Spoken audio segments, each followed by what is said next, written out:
what is anuria? Absence. Like amenorrhea, absence of. Now that amenorrhea is possibly not so bad in certain situations, but anuria is horrible. You don't want that ever. You and I couldn't have that. If you have anuria, that means your kidneys are shutting down, they're not producing urine, and you will have to do something. You'll have to you'll die, okay, if you don't get some help. All right, does everybody know what incontinence is? Incontinence means you don't control it. It's not controlled. That's incontinence. Like old people, of course babies have to, obviously, change diapers. You know, baby, that's just normal.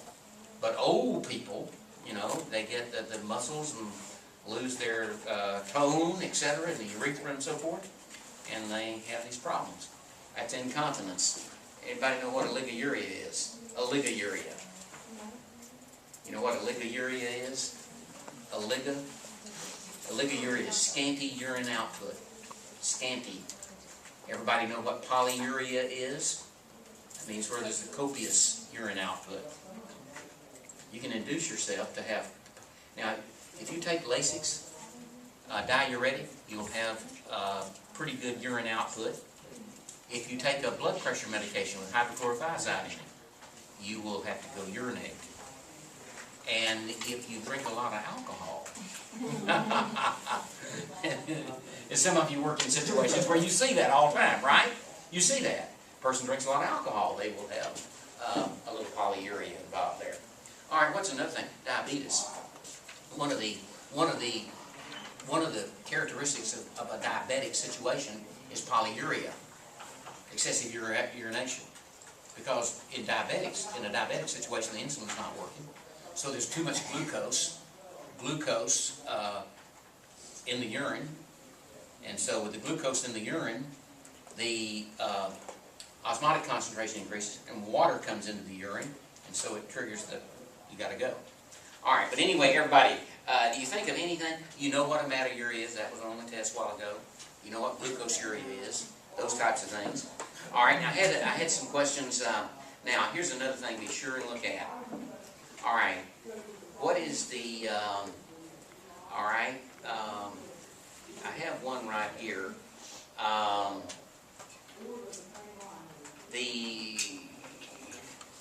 Let's see what I have. I want to ask you a question right here. Let me see where I had it on this test. See what I had on this exam right here. Let me see real quickly. All right, I had it right here. A funnel-like structure that collects urine from each of the calyces. The funnel-like structure that collects urine from calyces of each kidney. Remember, there's a minor calyx and a major calyx. All right, now go back and look at the term renal pelvis. Remember the term renal pelvis? Funnel-like structure that collects urine from the calyces of each kidney. All right, does everybody know this one? Functional unit of the kidney. Does everybody know that one? Nephron. Does okay, now everybody knows this one. This was on the lab test at 2401. The tuft of capillaries that produces dilute urine, or the initial filtrate. The tuft of capillaries, glomerulus. Glomerulus is the tuft of capillaries that produces dilute urine. All right, does everybody know, you'll know this one, does everybody know the difference in the ureter and the urethra? Everybody knows the difference there? All right, the ureter goes from kidney to bladder, the urethra from the bladder to the exterior of the body. All right, everybody knows that one. All right. Now, is this a true or a false statement? Each kidney has over 1 million nephrons. That's true. All right. Now, is this a true or false kidney? Pardon me. I'm sorry. A true or false kidney? True or false statement? The kidney that we associate with humans is a pronephros kidney. False. The kidney that we associate with a human is a metanephros kidney. All right, very good. All right, now here's a good one. Aldosterone causes sodium reabsorption, which would work to decrease blood pressure. False. Okay, aldosterone.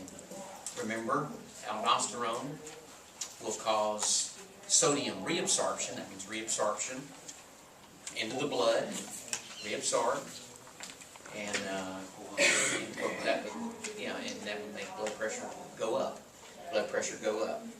Okay, all right. So that's you remember the work of aldosterone. In other words, it would be sodium reabsorption, and so blood pressure's going to go up. All right, but anyway, okay. Now, which of the following would not be a function of the human kidney? All right, look at this one, just for a minute.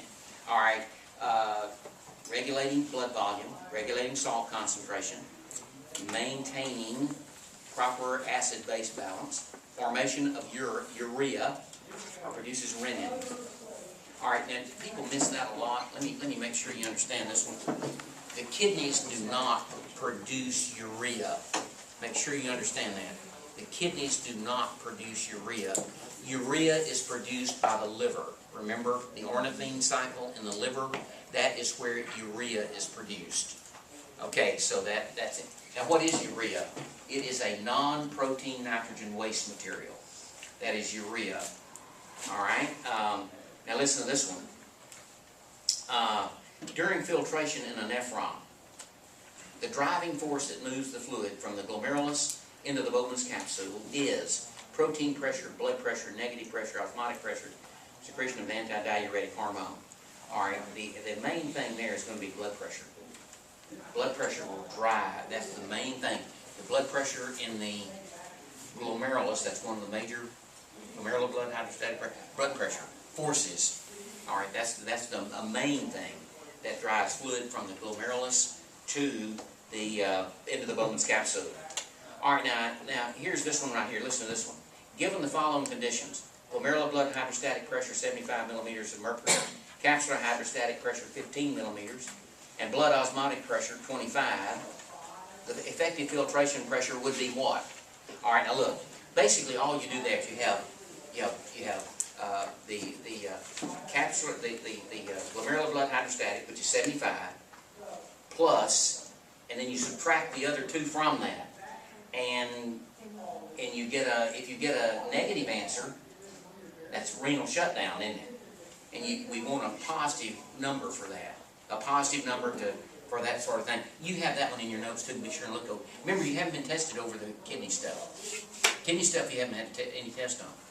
So there's going to be more questions over the kidney stuff or the urinary stuff, and then some of the stuff on the reproduction. Now here's the deal right here. Listen to this one. Which of the following represents the correct sequence of structures passed through by a drop of urine? Be sure and look at that one. And I have them maybe listed: urinary bladder, ureter, minor calyx, urethra, renal pelvis.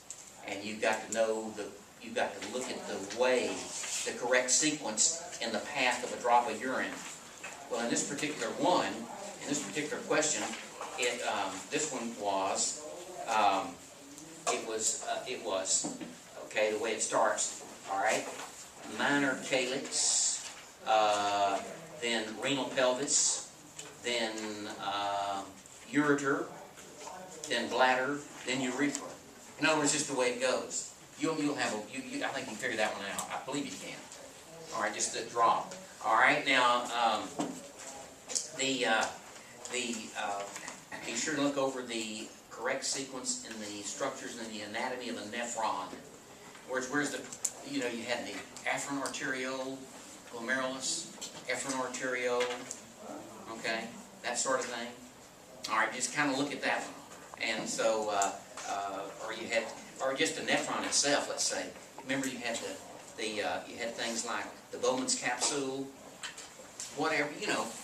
All that's getting at is this. Let me show you.